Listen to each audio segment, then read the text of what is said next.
Hello? Blah, blah, blah, blah, blah. Blah? Blah. Blah, blah. Blah, blah. Blah, blah, blah, blah. Blah. Blah, blah, blah, blah, blah.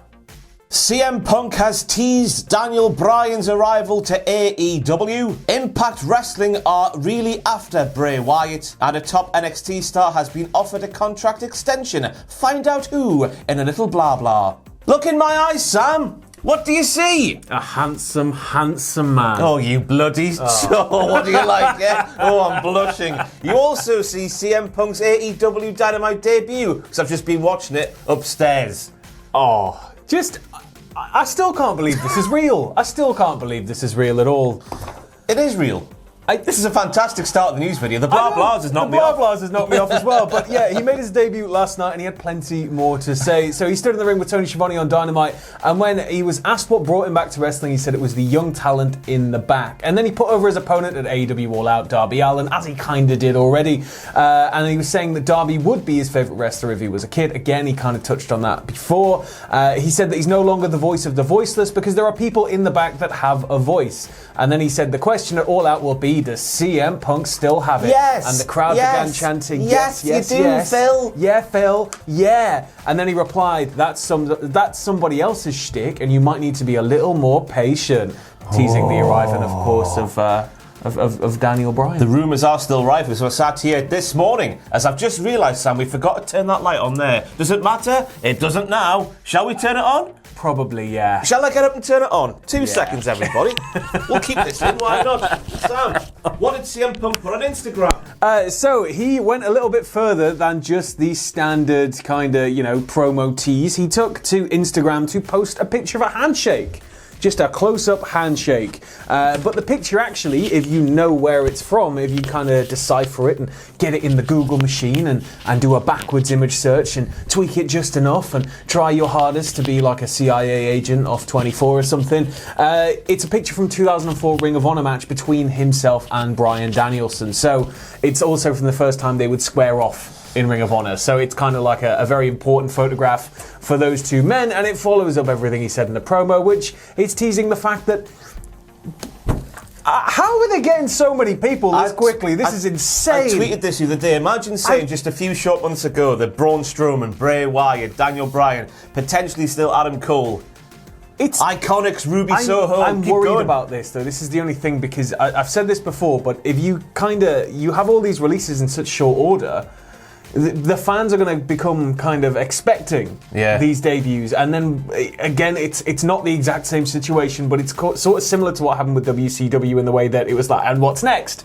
and what's next, and eventually there's nothing next, and it's like you've got to make sure. But I'm sure AEW will be able to kind of pace them out just enough.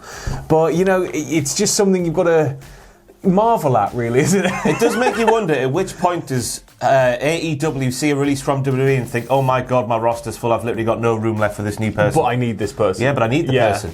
What happens then? Oh. My god, what a lovely pickle to find yourself in, Tony Khan. A new show, 3 more hours on a Monday. Whoa. All different wrestlers. Impact Wrestling news now, and apparently the quotation reads, they are really after Bray Wyatt. My good god, this was noted on Wrestling Observer Radio. Apparently the higher-ups are saying that AEW want Bray Wyatt as well, Impact want Bray Wyatt as well. All of this is really shocking news, Sam. Yes, it's so shocking that somebody would want Bray Wyatt. No, like, honestly, I can see him working so well in Impact, but he'd work well anywhere, wouldn't he? He would, anywhere. Just anywhere that will allow him to be creative, give him some creative freedom, bit of creative control maybe in his contract as well. Why the hell not? Yeah. Because I think we know that Bray Wyatt, from what we've seen in WWE anyway, he's not only a creative guy, but he's also willing to go both ways. Yeah. He's willing to win, he's willing to lose, he's willing to just do whatever's best for business. Absolutely. And I feel filthy saying that phrase there. I mean, it's Dave Meltzer who noted this on the Sunday Night's Main Event podcast, but apparently Impact are really after Wyatt and want to sign him to the company, but there's no word whether the interest is mutual. But again, his 90-day non-compete clause reportedly runs out on Friday, October 29th, which is a week before AEW Full Gear, and it's also very close to Halloween, which seems like a perfect time for Bray to start teasing some things. But If you look at Impact, historically, I mean, AEW are all about that creative freedom. But if you look at Impact, this is the company that gave the world, for better or worse, depending on your stance on it, Broken Matt Hardy, and that sort of boom into a different sphere of wrestling for the Western wrestling world. Yeah, you think of Ethan Page as well. I know his didn't exactly go off the way he wanted it to, but still, the very idea that he came up with in his own head was allowed to be on a pay-per-view. Again, I know it wasn't how he wanted it to look, but in terms of Bray Wyatt, maybe Impact is the perfect starting point. And, well, I was saying this yesterday because apparently Impact were also really interested in Braun, and I think they only really need one or the other, because Impact's always been a company that's had some sort of monster, whether it's a physical specimen or like somebody kind of weird or like Abyss. Like, I think it works really well there. So I'd be excited to see wherever Bray ends up, and again, I guess by extension, if Braun ends up anywhere. Yeah, and if you just think about the AEW crossover as well, of course, Christian Cage is the current Impact World Champion, so he could go either way, couldn't he? He could be just signed for AEW on the quiet, appear for Impact, other vice versa. Who knows what might happen? It's a very exciting time to be a professional wrestling fan, isn't it just, Sam? But now we have news about Peter Dunne from NXT, whose contract is a very similar situation to that of Adam Cole. Of course, it's been reported by the likes of Fightful, and then PWI corrected their story, I should say. Adam Cole's contract is up this Friday, tomorrow. Yeah, tomorrow, but so, WWE have, is that on the next news video? I've not looked at the format properly. Let's just check what I'm going to do next. Yes, we are. Yeah. Right, we'll talk about that later today. We'll touch on Pete Dunne now, but this one comes from Fightful Select, but apparently, Pete Dunne was, as you were saying, in a very similar boat to Adam Cole. WWE were apparently surprised to learn that their deals were coming up, like, oh, it's time again. Oh, we do hire 1 million wrestlers. Yeah, so, they are going to forget. Extensions were apparently provided for both, but during SummerSlam weekend in Vegas, Fightful was informed that WWE had offered Dunne a contract extension, and the length of the offered extensions not being confirmed and varied based on who they spoke to, but the offer was confirmed by an anonymous WWE rep. Now, they haven't heard if Dunne has re-signed or if he even plans to, but I imagine, I don't know the guy, but it feels like he will.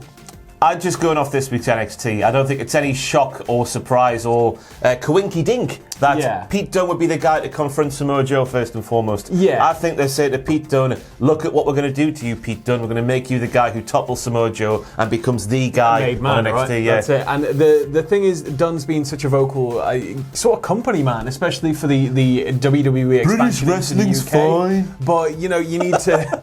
You need to kind of take all that into account, and as you said, with that sort of the teasing of that Samoa Joe thing there, that's... But again, you think if Pete Dunne doesn't sign this contract extension, you've got to imagine that somewhere like AEW is going to be interested in Pete Dunne because he's Pete Dunne. Yeah. But that raises the question once again, how many releases can they actually snap up themselves? Well, it's incredible. This a WWE tactic? Are they deliberately making waves of releases in order to kind of hamper that? But it's not working so far. But it is a weird, because apparently Nick Khan in that Ariel Helwani interview said he was told about AEW when he signed with the company, but then we hear from other sources within WWE that AEW aren't competition for WWE. Yet Nick Khan, who's overseeing everything. We were talking about this yesterday. You used to listen to Bruce EP, right? Oh, he talks, and if you ever listened to Cornette's podcast as well, they talk a lot about the bubble that exists around Vince, and once you're in the company, you're kind of like, oh, what? Like, none of this is correct. What are you on? And then within 2 weeks, you're like, yes, master. And you're like properly just full on looking at Vince while he's going, and then we're going to do this, and we're going to do that, and it's, just crazy booking, and you're like, why not? Let's go with it. Yeah. Pete Dunne to AEW confirmed. I don't know what I'm saying there. That's it for news video number 1. News video number 2 will be coming up later today, where we will be speaking about the future of Adam Cole, baby. It's a wonderful tease that was done deliberately on my part. Thank you for watching. Any closing remarks, Sam? I'll be streaming tonight at 6 p.m. I'm not quite sure yet. It might be some Mario Kart. Oh! Fancy something nice and chill, Twitch.tv/Cultaholic. Thank you for watching. Love you, bye. Did I do it right? I think so. Thank you.